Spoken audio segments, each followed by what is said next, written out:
position. Perform hand hygiene again as needed. Help patient to comfortable and appropriate position.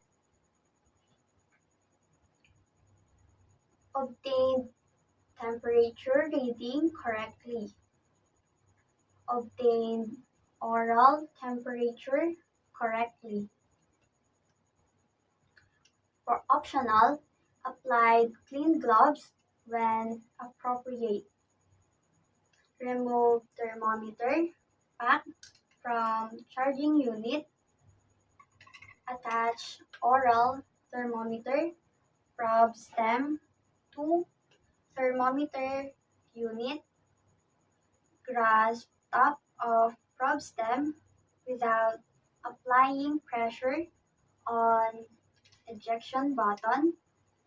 Slide disposable plastic probe cover over thermometer probe stem until cover lock in place. Ask patient to open mouth. Observe for any inflammatory process. When present, consider an alternate route. Place thermometer probe under tongue posterior sublingual pocket lateral to center of lower jaw. Ask patient to hold thermometer probe with lips closed and to refrain from talking. Left thermometer probe in place until audible signal indicated completion and patient temperature appeared on digital display. Remove thermometer probe. Noted temperature reading. Push ejection button on thermometer probe stem to discard plastic probe cover and into appropriate receptacle.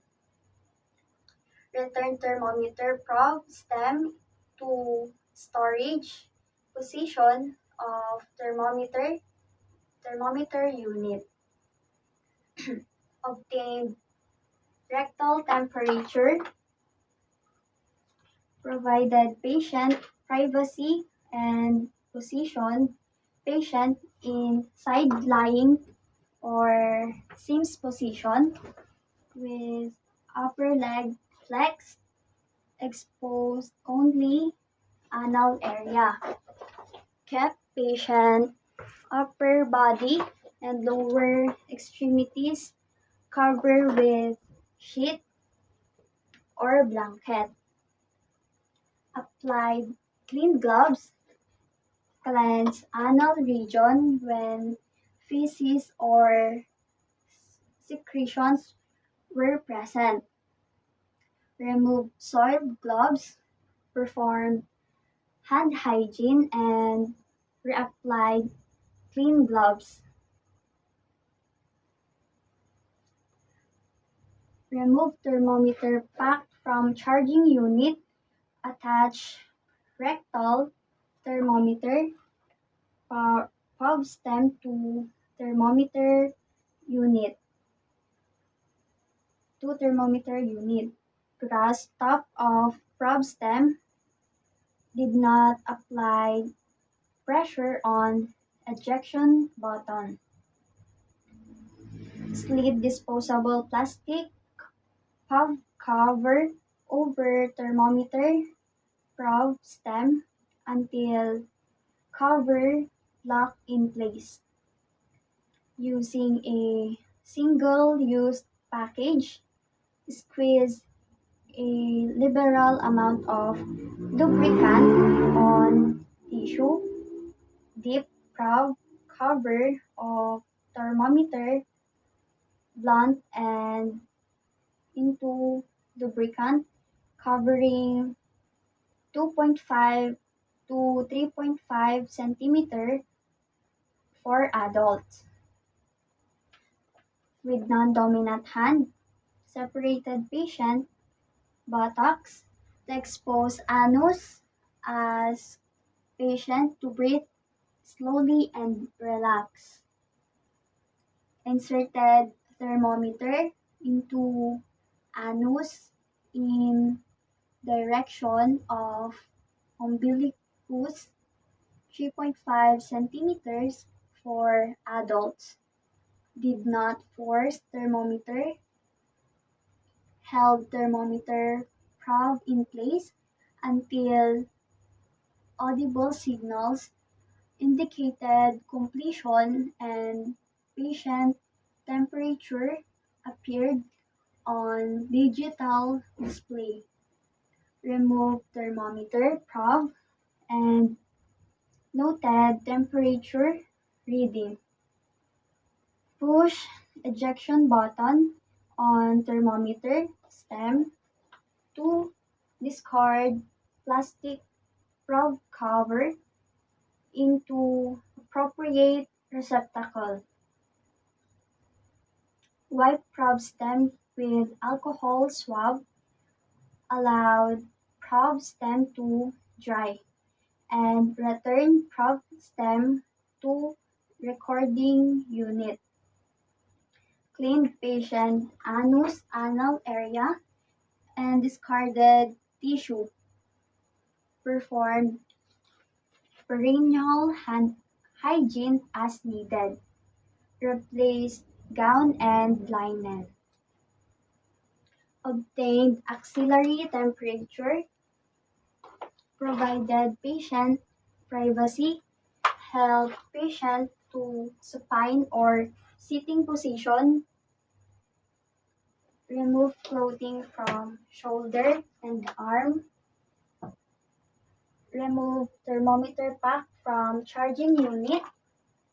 Attach oral thermometer probe stem to thermometer unit. Grasp top of thermometer stem.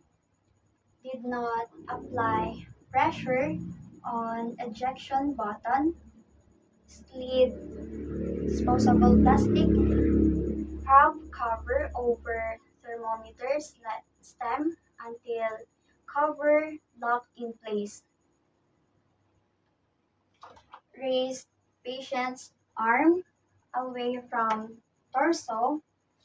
Inspected for skin lesions and excessive perspiration, dried axilla, or selected alternative site as needed.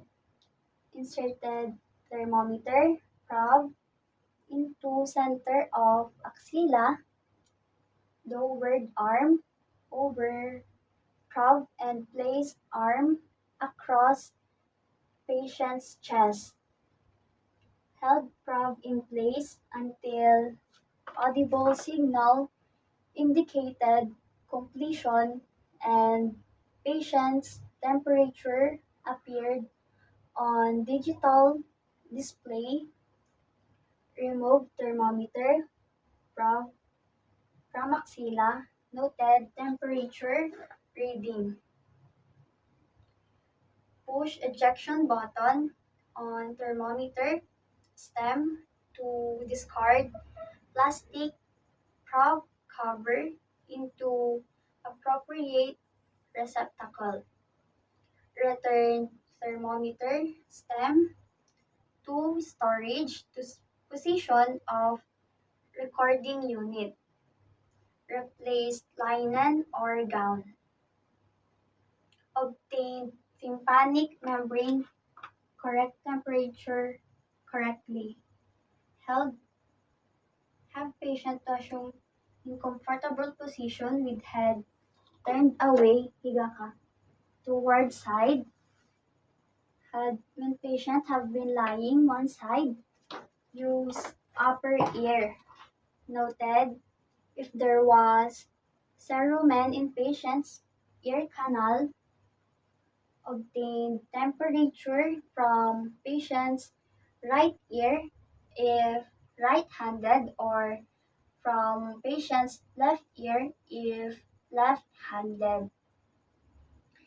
Remove thermometer, handheld unit from charging place, did not apply pressure to ejection button, slid disposable speculum cover over otoscope like lens tip until it locked in place.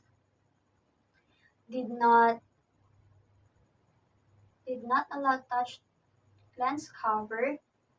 Inserted speculum into ear canal per manufacturer instructions.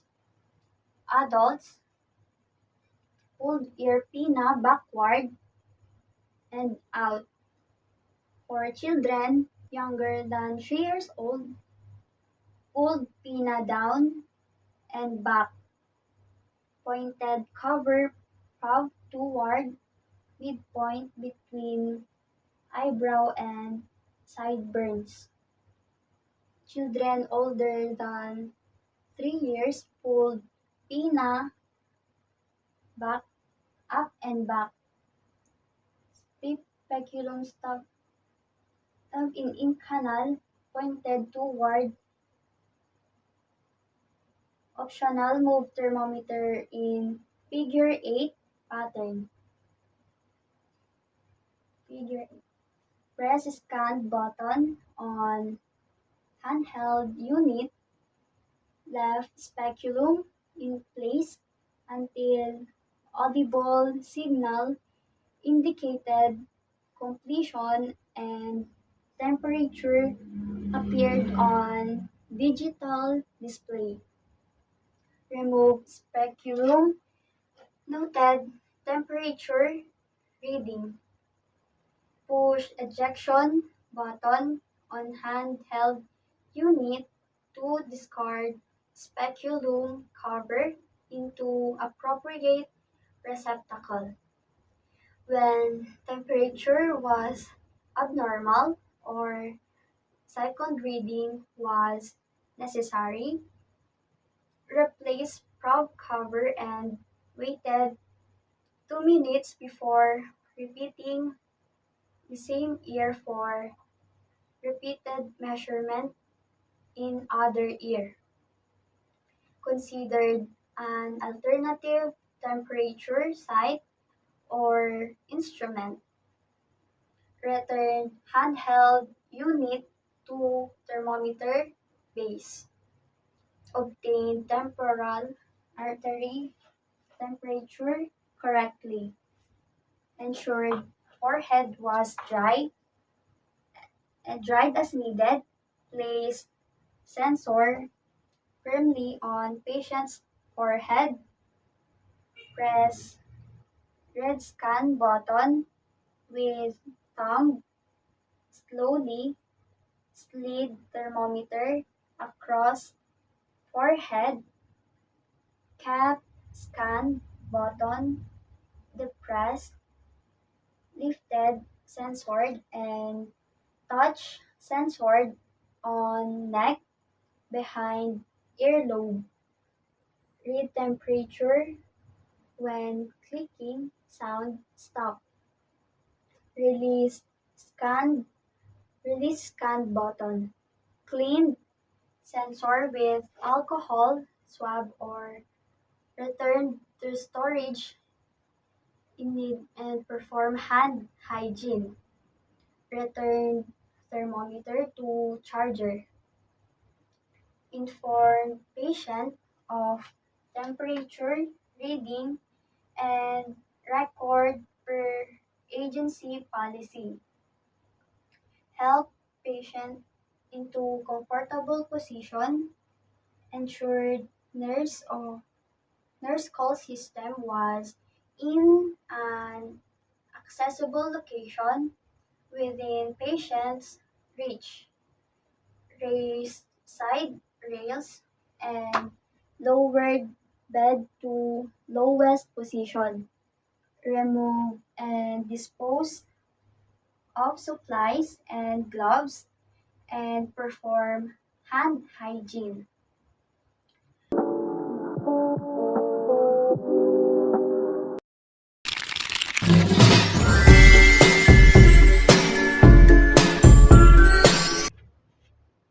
I will be assessing radial pulse.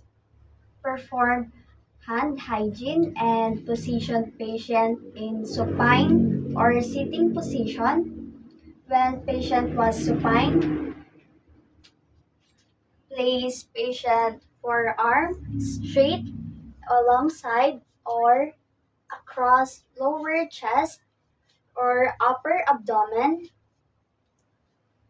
When sitting, bend patient's elbow 90 degrees and supported lower arm. Place tips of first two or middle three fingers of hand over groove along radial or thumb side of patient's inner wrist. Slightly extended or flexed wrist with palm down until strongest pulse was noted. Lightly compressed pulse against radius, losing pulse initially. Relax pressure so pulse became easily palpable. Determine strength of pulse. Noted whether thrust of vessel against fingertips was bounding 4 plus, full increase, strong 3 plus, expected 2 plus, barely palpable, diminish 1 plus or absent, not palpable 0. After palpating a regular pulse, look at watch, second hand, and began to count rate. Counted the first beat after the second hand, hit the number on dial, counted as 1, then 2, and so on. When pulse was regular, counted rate for 30 seconds and two. Multiplied total by 2.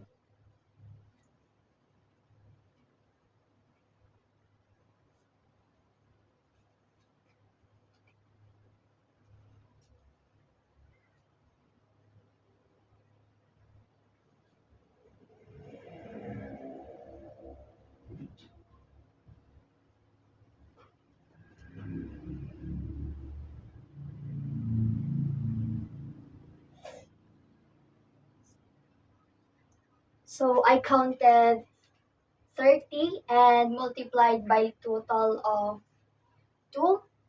So her pulse rate is 60.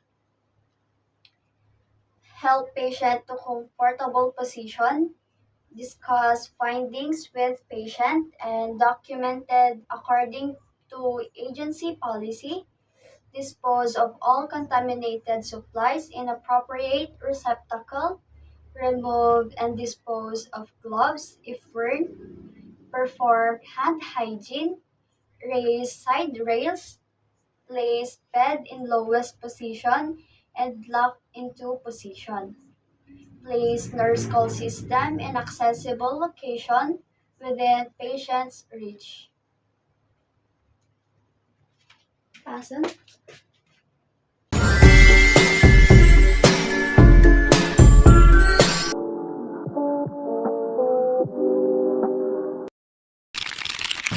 For the implementation, perform hand hygiene and place patient's arm in relaxed position across abdomen or lower chest, leaving fingertips on waist or place own hand directly over patient's upper abdomen. Observe complete respiratory cycle. After observing a cycle, look at second hand of watch and began to count rate.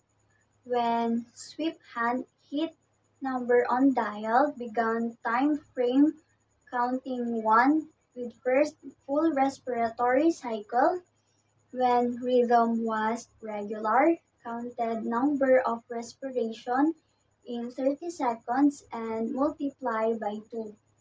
When rhythm was irregular, less than 12 or greater than 20, counted for 1 full minute. Noted depth of respirations by observing the degree of chest wall movement while counting rate. Assessed depth by palpating chest wall exertion or auscultating posterior thorax after rate counted. Describe depth as shallow, normal, or deep. Noted rhythm of ventilatory cycle, did not confuse sighing with abnormal rhythm. Replaced bed linen and patient's gown, assisted patient to a comfortable position. Informed patient of respiratory rate and recorded per agency policy. Placed nurse call system in an accessible location within patient's reach. Raised side rails, lowered bed to lowest position. Disposed all of contaminated supplies in an appropriate receptacle. Removed, disposed any glove and performed hand hygiene.